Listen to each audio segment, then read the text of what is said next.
নমস্কাৰ সকলোকে আমাৰ অন্য এটা ভিডিঅ'লৈ স্বাগতম জনালো। মই হৈছোঁ পবিত্ৰ বৰা আৰু আপোনালোকে চাই আছে ষ্টাডি উইথ পবিত্ৰ। আমি যি 1000 কুৱেশ্যন এটা সিৰিজ লৈ আহিছিলোঁ, আজি তাৰ পাৰ্ট 3 আগৰ যদি পাৰ্ট দুটা চোৱা নাই তেন্তে ডেছক্ৰিপশ্যনত লিংক দিয়া থাকিব, তাত সকলোৱে গৈ পেলাই চাব। কালি ভিডিঅ'টোত আমি 25টা কুৱেশ্যন আলোচনা কৰিলোঁ, আজি 26 নম্বৰৰ পৰা কুৱেশ্যনসমূহ আলোচনা কৰিম। গতিকে সকলোৱে ভিডিঅ'টো শেষলৈকে চাব বুলি আশা কৰিলোঁ। আৰু লগতে জনাওঁ যে কালি ৰাতি দিয়া হৈছিলে, কিন্তু কিছু কাৰণে ভিডিঅ'টো ডিলেড হৈ যোৱাৰ বাবে আজি ৰাতিপুৱা পুনৰ দি দিয়া হ'ল। গতিকে যিসকলে চালে সেইসকলে যাতে কমেণ্ট নকৰে একেটা ভিডিঅ'কে কিমান দি আছে বুলি, গতিকে নোচোৱাসকলে চাব বুলি আশা কৰিলোঁ। আহক তেন্তে আজি ভিডিঅ'টো আৰম্ভ কৰোঁ।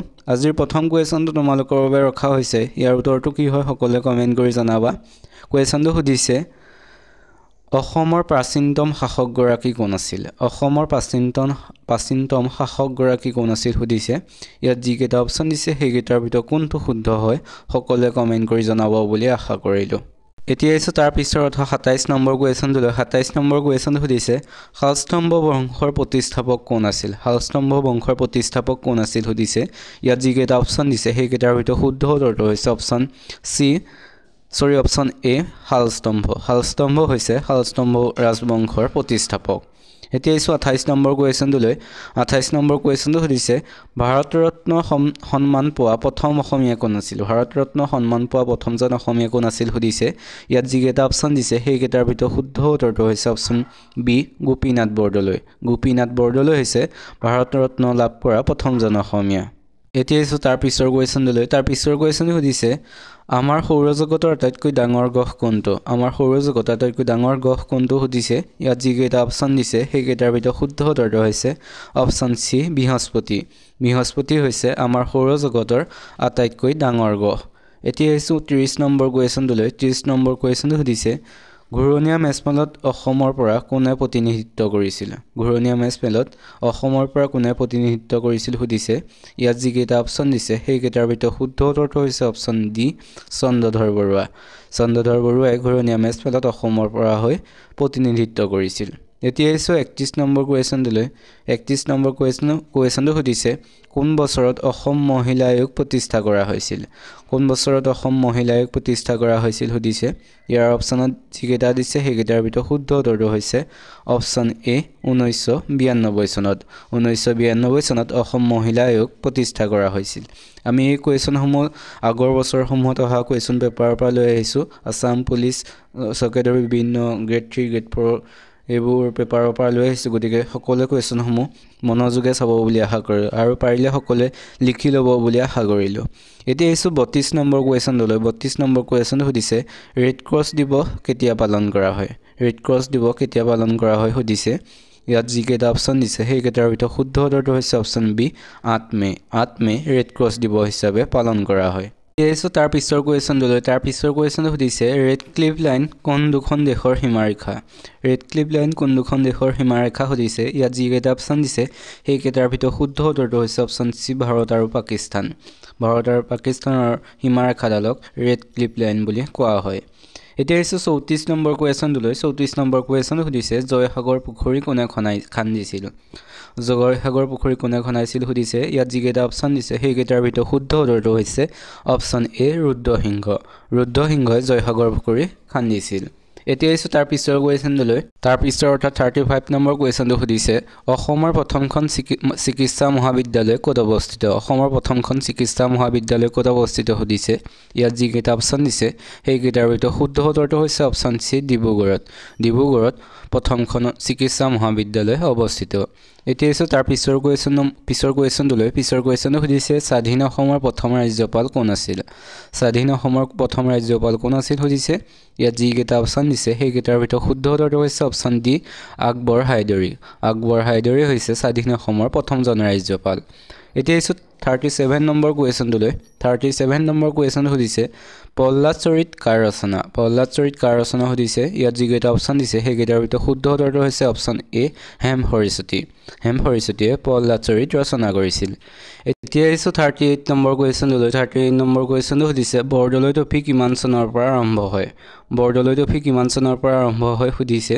ইয়াত যিকেইটা অপশ্যন দিছে সেইকেইটাৰ ভিতৰত শুদ্ধ উত্তৰটো হৈছে অপশ্যন বি, 1952 চনৰ পৰা।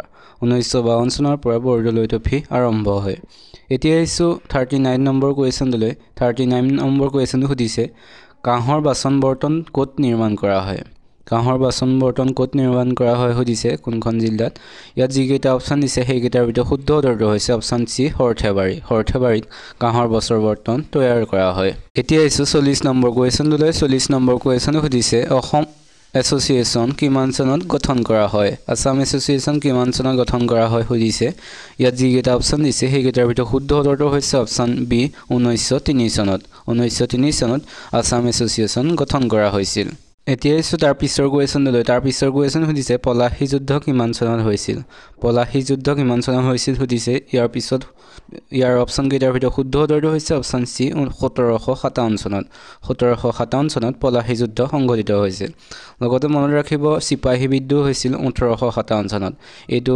কিছুমানৰ খেলিমেলি হোৱা দেখা যায় মনত ৰাখিব পলাশী যুদ্ধ হৈছিল 1757 আৰু চিপাহী বিদ্ৰোহ হৈছিল 1857 এতিয়া আছে তাৰ পিছৰ অৰ্থাৎ 42 নম্বৰ কোৱেশ্যনলৈ 42 নম্বৰ কোৱেশ্যন সুধিছে যোৰহাট সাৰ্বজনিক সভাৰ প্ৰতিষ্ঠাপক কোন আছিল যোৰহাট সাৰ্বজনিক সভাৰ প্ৰতিষ্ঠাপক কোন আছিল সুধিছে ইয়াত যিকেইটা অপচন দিছে সেইকেইটাৰ ভিতৰত শুদ্ধ উত্তৰটো হৈছে অপচন ডি জগন্নাথ বৰুৱা হৈছে যোৰহাট সাৰ্বজনিক সভাৰ প্ৰতিষ্ঠাপক এতিয়া আছে তাৰ পিছৰ কোৱেশ্যনলৈ তাৰ পিছৰ কোৱেশ্যনটো সুধিছে ভাৰতীয় ৰিজাৰ্ভ বেংকৰ প্ৰতীক কি ভাৰতীয় ৰিজাৰ্ভ বেংকৰ প্ৰতীক কি সুধিছে ইয়াত যিকেইটা অপচন দিছে সেইকেইটাৰ ভিতৰত শুদ্ধ উত্তৰটো হৈছে অপচন এ বাঘ হৈছে ভাৰতীয় ৰিজাৰ্ভ বেংকৰ প্ৰতীক বাঘ আৰু কলগছ থাকে তাত গতিকে ইয়াৰ অপচন কেইটাৰ ভিতৰত শুদ্ধ উত্তৰটো হৈছে অপচন এ বাঘ এতিয়া আহিছো 44 নম্বৰ কোৱেশ্যনলৈ 44 নম্বৰ কোৱেশ্যন সুধিছে সত্যমেৱ জয়তে বাক্যশাৰী ক'ৰ পৰা লোৱা হৈছে সত্যমেৱ জয়তে বাক্যশাৰী ক'ৰ পৰা লোৱা হৈছে সুধিছে এইটো কোৱেশ্যন